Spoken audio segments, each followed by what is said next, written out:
दर्शकों नमस्कार। मैं सुजय प्रकाश उपाध्याय हूँ। मैं एक ज्योतिषी हूँ और आपसे रोज़ बात करता हूँ किसी न किसी ज्योतिषीय विषय पे।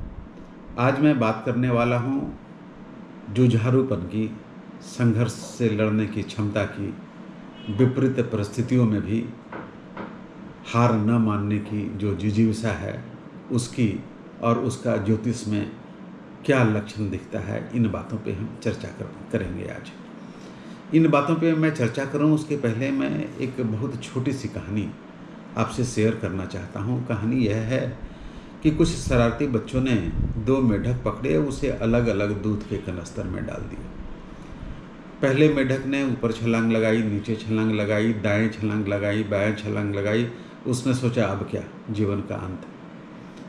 दूसरे ने भी शुरुआती दौर में ऐसा ही किया, ऊपर नीचे दाएं बाएं। लेकिन बाद में उसने सोचा कि नहीं, अभी मेरे पास ईश्वर ने मुझे तैरने की क्षमता दी है, मैं तैरता रहूँगा अंतिम सांसों तक। और वो तैरता रहा लगातार, अनवरत, निरंतर। और तैरते तैरते दूध पे मक्खन जम गया। वह उस पर बैठ गया और जब कनस्तर खोला गया वह खुदक कर बाहर आ गया। दूसरे की अधोगति क्या हुई होगी बताने की जरूरत नहीं, वह मृत पाया गया। एक ही जगह के थे, एक ही परिवेश में पले बड़े थे, शायद एक ही माता पिता के संतान हों, फिर भी संघर्ष करने की क्षमता दोनों की अलग अलग थी। ज्योतिष में भी ये व्यक्ति संघर्ष करेगा या संघर्ष से टूट जाएगा, वह विपरीत परिस्थितियों में 2-4 हाथ करेगा, अपने साहस को प्रदर्शित करेगा या बिखर जाएगा। इसकी चर्चा हम आज करने वाले हैं। ज्योतिष में जो तीसरा भाव होता है वह भाव पराक्रम का भाव होता है, और लग्न जो व्यक्ति के व्यक्तित्व को शो करता है, उसकी भाव भंगिमा को शो करता है, उसके जीने के तरीकों को शो करता है। तो लग्न पर पड़ने वाली दृष्टि, तीसरा भाव, तीसरे भाव का स्वामी, तीसरे भाव पर पड़ने वाली दृष्टि, कुछ खास तरह की योगों की चर्चा करूँगा जिसमें लोग विपरीत परिस्थितियों में भी, दुख में भी, त्रासदी में भी, पीड़ा में भी, कष्ट में भी वो अपना जो संघर्ष करने की जो उनकी क्षमता है वो कम नहीं होती।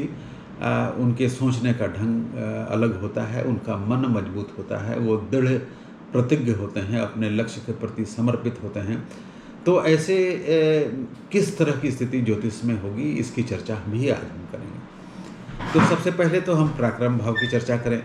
पराक्रम भाव आपका मजबूत है। पराक्रम भाव का मतलब तीसरा भाव। पहला भाव लग्न, लग्न से दूसरा धन का भाव, तीसरा पराक्रम का भाव, चौथा माता और सुख का भाव, पांचवा पुत्र का भाव। मैं बात कर रहा हूँ केवल पराक्रम भाव की, तीसरे भाव की।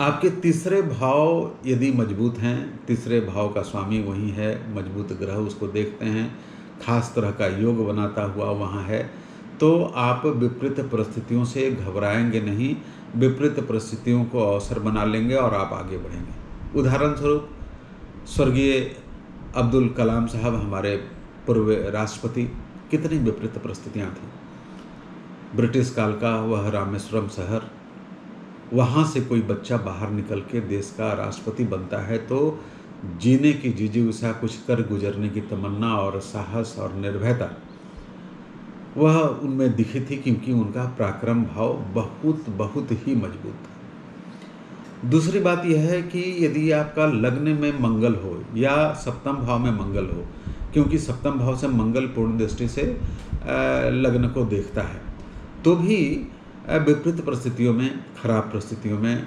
झंझावतों में वो व्यक्ति घबराता नहीं, और विपरीत परिस्थितियों में भी वह अपने साहस की तलवार से विपरीत परिस्थितियों के द्वंद्वों को काटता हुआ आगे बढ़ जाता है। मैं उदाहरण देना चाहूँगा, महात्मा गांधी की कुंडली में भी लग्न में मंगल था, और हिंदी साहित्यकार सूर्यकांत त्रिपाठी निराला, उनकी संघर्ष की कहानी तो अजीब ही है, वो कभी हम लोग चर्चा करेंगे उनकी कुंडली की। उनके भी लग्न भाव में मंगल। अच्छा, हमारे एक हिंदी साहित्यकार थी महादेवी वर्मा, वो भी उस समय का काल, उस समय महिलाओं की जो स्थिति थी वहाँ से निकल के शादी हो गई। शादी के बाद जो उन्होंने वो ख्याति पाई वह भी कोई साधारण संघर्ष की बात नहीं थी। उनकी कुंडली में भी देखिएगा कि वो सप्तम भाव में मंगल है जो पूर्ण दृष्टि को देखता है। इतना ही नहीं, जो हमारे प्रधानमंत्री हैं, प्रधानमंत्री की कुंडली को देखिए। हमारे सम्माननीय प्रधानमंत्री नरेंद्र दामोदर मोदी, इनकी कुंडली में भी लग्न भाव में मंगल है। अब इनसे बेहतर उदाहरण और क्या हो सकता है? कोई पृष्ठभूमि नहीं, कोई पैसे वाला घर नहीं, कोई संपदा नहीं, साधारण, अतिशय साधारण घर से वह व्यक्ति संघर्षों से गुजरकर देश का प्रधानमंत्री बन जाए, और एक बार नहीं, कोई पृष्ठभूमि नहीं होने के बाद और वह 3 बार प्रधानमंत्री बन जाए, तो यह मंगल है। यह मंगल जो उनका लग्नेश भी है, लग्न में भी बैठा है, राशिस भी है, तो मंगल साहस का ग्रह है, मंगल निर्भयता का ग्रह है, मंगल कर गुजरने की तमन्ना का ग्रह है, मंगल उस अंदरूनी जिजीविषा का ग्रह है।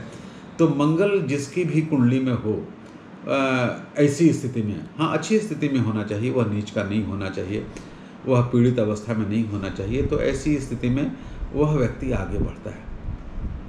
आप ऐसे ढेर सारे उदाहरण हैं। आप वर्तमान काल से ही ले लीजिए, गौतम अदानी, इनका भी जो तीसरा भाव है वह जो पराक्रम का भाव है वह अद्भुत है, मंगल भी से भी दृष्ट है। वो हेनरी किलर का भाव की भी जो मूक और बधिर थी, जिन्होंने उस काल में जहाँ महिलाओं को पढ़ने नहीं दिया जाता था, पहली ग्रेजुएट महिला हुई वो अपने देश की, और वो बधिर थी, मूक थी, मूक बधिर की पहली ग्रेजुएट महिला हुई, और फिर उन्होंने लिखा, पुस्तकें लिखी, देश काल का भ्रमण किया, ख्याति प्राप्त की। तो उनका जो तीसरा भाव था, पराक्रम का भाव था, वह मजबूत था, मंगल उनके ठीक ठाक थे। एक बात और मैं देखता हूँ कि जिनकी भी कुंडली में काल सर्प योग होता है, और काल सर्प में ग्रहों की स्थिति अच्छी होती है, मजबूत होती है, वो लोग भी संघर्ष को अंगीकार कर लेते हैं, दुख को अंगीकार कर लेते हैं, और दुख से नहीं भागते।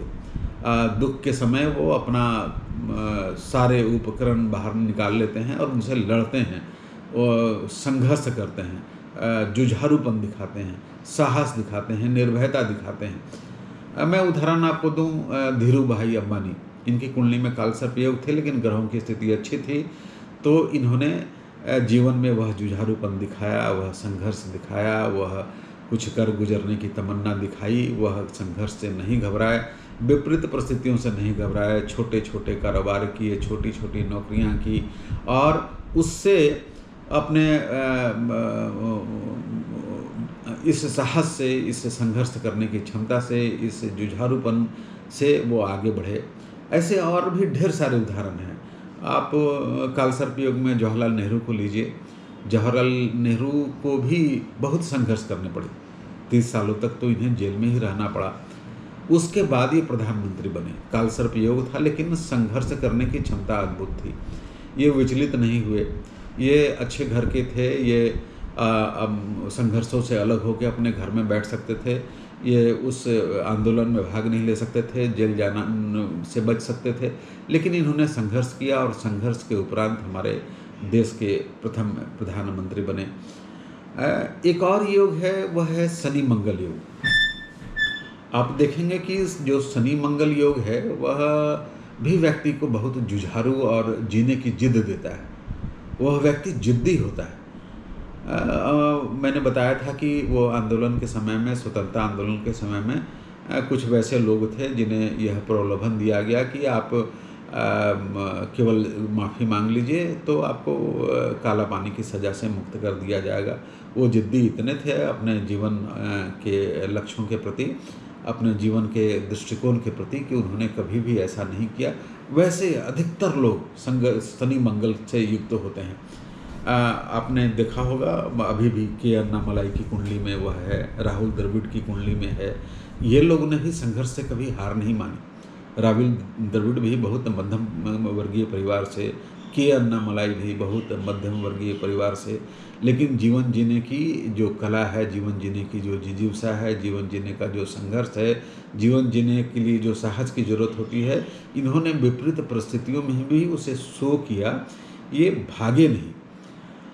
एक और उदाहरण बहुत है, सुधा चंद्रन, हमारे 1964 बॉर्न एक नर्तकी हुई थी, और इन नर्तकी की कुंडली में भी आप देखिएगा कि इनका भी जो मंगल है वह लग्न को या तीसरे भाव को देखता है, और इस कारण से एक पैर एक्सीडेंट में लूज कर देने के बावजूद भी उन्होंने संघर्ष करने की अपनी क्षमता को नहीं छोड़ी, विपरीत परिस्थितियों से दो चार हाथ करने को नहीं छोड़ी, और उसके बाद कैसा काम, वह काम जो केवल पैरों से ही संभव है, उसमें करके उसमें उन्होंने ख्याति पाई, उसमें वो आगे बढ़ी। तो आपकी कुंडली में भी यदि सशक्त, मजबूत, बलवान तीसरा भाव है, तीसरे भाव में मंगल किसी न किसी तरह से सक्रिय है, शनि मंगल का कहीं योग आपकी कुंडली में बनता हुआ दिखता है, लग्न में मंगल हो या सप्तम में मंगल हो, वह बाकी तरह की परेशानी भले आपको दे सकता है, लेकिन जीवन से हार मानने की शिक्षा वह कभी नहीं देता। आप दो चार हाथ करते हैं, आप दुख को अंगीकार कर लेते हैं। दुख आया अतिथि द्वार, इसे लौटा न दो, तुम नयन नीर उर पीर लौटा न दो, दुख की पक्षुअन ही सांपों की मुक्ति है, समझ इसे तुम पक्षघात लौटा न दो। ये बात है महादेवी वर्मा की, और मैंने बताया कि महादेवी वर्मा की कुंडली में भी जो सप्तम भाव में मंगल था, पूर्ण दृष्टि से देखता था। सूर्यकांत त्रिपाठी की कुंडली में भी मंगल जो है वह जो लग्न में ही बैठा है, और इन्होंने भी ढेर सारे झंझावत देखे। इनकी इतना प्रतिभाशाली कवि, उसके बावजूद भी इनको इनके जो कविताएं हैं या जिनके जो लेख हैं, इनकी जो कहानियां हैं, वह छपती नहीं थी। स्नेह निर्झर बह गया, रेत तन ज्यों रह गया, आम की डाली जो सूखी दिखी, नहीं आते यहाँ पिकिया सखी, मैं हूँ वह पंक्ति लिखी नहीं, जिसका अर्थ कोई जीवन दह गया। ऐसे दुख थे। उन्होंने लिखा भी है कि दुखी जीवन की कथा रही, क्या कहूँ जो अब तक नहीं कही, लेकिन संघर्षों से हार नहीं मानी। क्यों? लग्न में मंगल था, और मंगल ने बाकी परेशानी तो दी, लेकिन जीवन से हार मानने की शिक्षा नहीं दी। तो आपकी कुंडली में भी यदि ऐसे योग बनते हैं और जीवन में दुख यदि आपके पास है, तो आप हार नहीं मानेंगे, आप जुझारू व्यक्ति होंगे। आप संघर्ष, कष्ट, पीड़ा, त्रासदी, विपरीत परिस्थितियों में, तूफान में, हलचल में भी मन आपका मजबूत होगा। और हाँ, एक बात और है कि चंद्रमा का भी ठीक होना जरूरी है। चंद्रमा राहु के साथ पीड़ित हो जाए तो वह मन को कमज़ोर कर देता है, मन को द्रवित कर देता है, तो मन मजबूत नहीं हो पाता। तो मंगल और चंद्रमा राहु से पीड़ित न हो तो आप अपनी कुंडली में आप जीवन से हार नहीं मानेंगे, नतमस्तक नहीं होंगे, आप घुटने नहीं टेकेंगे, आप आगे बढ़ते रहेंगे। और मेरी कामना है कि आप सबकी कुंडली में यह जीवन जीने की जो कला है, मंगल के रूप में, तीसरे भाव के रूप में, चंद्रमा के रूप में, वह सब में यह वर्तमान रहे और आप जीवन से हार ना माने। मेरा यह वीडियो कैसा लगा आपको? यदि अच्छा लगा तो मेरे वीडियो को लाइक कीजिए, मेरे चैनल को सब्सक्राइब कीजिए, और हो सके तो मेरे इस वीडियो को शेयर भी कीजिए। आपका बहुत बहुत नमन, आपका नमस्कार, आपको प्रणाम।